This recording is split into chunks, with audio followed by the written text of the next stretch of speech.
చంద్రబాబు గారి నాయకత్వం, లోకేష్ గారి నాయకత్వం, లోకేష్ గారి నాయకత్వం. జై ఆదిరెడ్డి, జై ఆదిరెడ్డి, జై ఆదిరెడ్డి.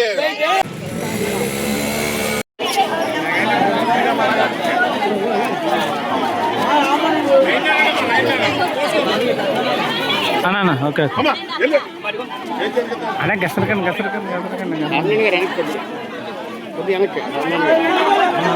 ఏమండి అలా తీసుకెళ్ళండి, ఇలా అడ్డంగా వస్తారు. అలాగే అటు అటు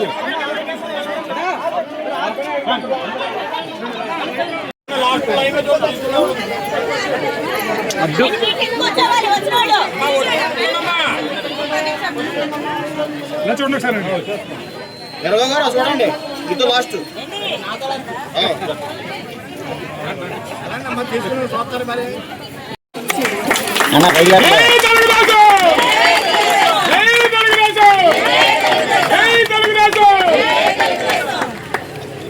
సత్యబాబు గారి నాయకత్వం, సత్యబాబు గారి నాయకత్వం, సత్యబాబు గారి నాయకత్వం, సత్యబాబు గారి నాయకత్వం. జై తెలుగుదేశం, జై తెలుగుదేశం. జోహార్ ఇండియా, జోహార్ ఇండియా. చంద్రబాబు నాయుడు గారి నాయకత్వం, చంద్రబాబు నాయుడు గారి నాయకత్వం, లోకేష్ గారి నాయకత్వం, లోకేష్ గారి నాయకత్వం, ఆదిరెడ్డి వాసు గారి నాయకత్వం. జై ఆదిరెడ్డి, జై ఆదిరెడ్డి, జై తెలుగుదేశం. ఉడుపూడి సత్యబాబు గారి నాయకత్వం, ఉడుపూడి సత్యబాబు గారి నాయకత్వం. జై తెలుగుదేశం, జై తెలుగుదేశం.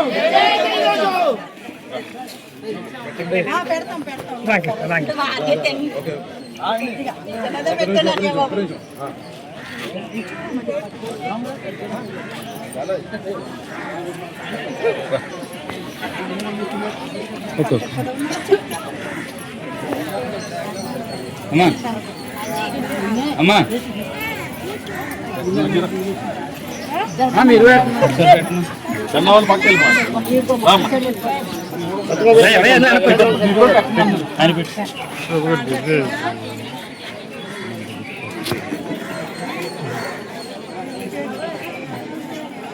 నాకు ఛాన్స్ చెప్పమని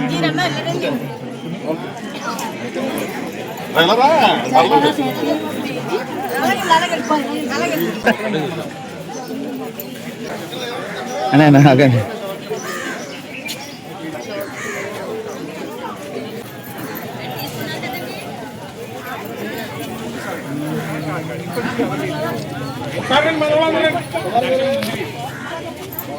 బాబు ఆటో చంటి గారు ఒకసారి మనలో అయిపోయినాయి అంటే సార్ సెకండ్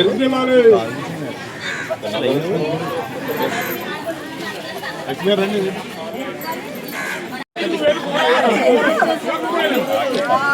సత్యబాబు గారి నాయకత్వం, సత్యబాబు గారి నాయకత్వం.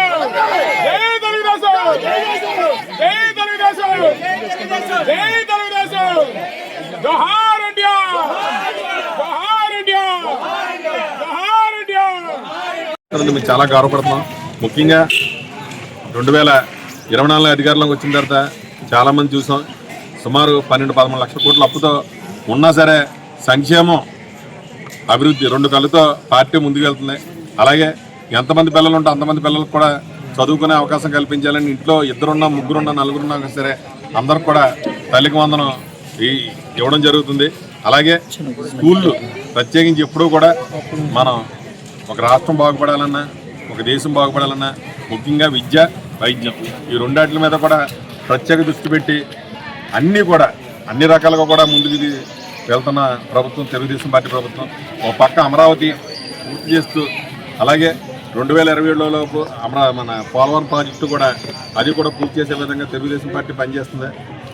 ముఖ్యంగా ఈరోజు నందమూరి తారక రామారావు గారు స్థాపించిన పార్టీని బీసీలని దృష్టిలో పెట్టుకుని ఆ రోజు 24% రిజర్వేషన్ తీసుకొస్తే దాన్ని ఇంకో 10% పెంచి 34% తీసుకెళ్ళిన చంద్రబాబు నాయుడు గారికి కూడా మరొకసారి మేము కృతజ్ఞతలు చెప్తున్నాం.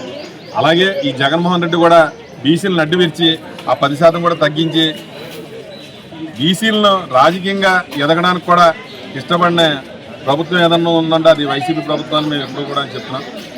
నందమూరి తారక రామారావు గారు తెలుగుదేశం పార్టీ పెట్టినప్పుడు కొంచెం కూడా బీసీలకు ఎక్కువ ప్రాధాన్యత ఇవ్వడమే కాకుండా మాలాంటి వాళ్ళని ఈ రోజు నేను ఇదే వార్డులో రాజకీయం మొదలెట్టాను 3వ వార్డులోని ఒక కార్యకర్త స్థాయి నుంచి రాష్ట్ర కార్పొరేషన్ చైర్మన్గా కూడా తీసుకెళ్ళగలతో ఒక తెలుగుదేశం పార్టీకే దొరుకుతుందని చెప్పి మేము గర్వంగా చెప్పుకుంటాం.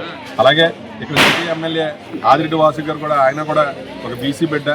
ఆయన కూడా మొన్న ముందు వాళ్ళ మిస్సెస్ గారికి టికెట్ ఇచ్చిన 35,000 మెజార్టీ ఇచ్చి ఇక్కడ తెలుగుదేశం పార్టీ కంచుకోవడం నిరూపించాం. అలాగే మొన్న ఆదిరెడ్డి వాసు గారికి కూడా సుమారు 73,000 పైచీలతో ఆయన కూడా గెలిపించుకున్నాం. అంటే బీసీలు ఎక్కడ ఉంటే అక్కడ ప్రాధాన్యత పెంచడమే తెలుగుదేశం పార్టీ జయం. ఆ రకంగా ఒక పక్కన అభివృద్ధి సంక్షేమం కూడా 2 పక్కల నుంచి కూడా నడుస్తుంది. అలాగే ఇంకా రాబోయే రోజుల్లో ఇంకా అద్భుతాలు జరిగే విధంగా ఈ నారా లోకేష్ గారి ఆధ్వర్యంలో తెలుగుదేశం పార్టీ కొత్త రత్నంతో ఇంకా ఉరకలు వేస్తుంది. మాలాంటి వాళ్ళందరినీ కూడా రాష్ట్ర స్థాయికి తీసుకెళ్ళడమే కాకుండా ముఖ్యంగా కార్యకర్తలకి, ఎందుకంటే మేము ఎప్పుడు కూడా చూడలేదు తెలుగుదేశం పార్టీ స్థాపించిన తర్వాత ఎన్టీఆర్ అక్కడ తెలంగాణ హైదరాబాద్లో చూసాం. ఈ మధ్యకాలంలో మనం ఎప్పుడు చూడలేదు. కానీ ఈరోజు ఒక గ్రామ ప్రెసిడెంట్ దగ్గర నుంచి, బూత్ ఇన్ఛార్జి దగ్గర నుంచి, యూనిట్ ఇన్ఛార్జి దగ్గర నుంచి, క్లస్టర్ ఇన్ఛార్జి వరకు కూడా ప్రతి ఒక్కరితో కూడా మమేకమయ్యే నారా లోకేష్ గారు ఈ కొత్త వారబడిని సృష్టించినందుకు ఆయనకు ప్రత్యేక కృతజ్ఞతలు తెలుపుతున్నాం. ఈ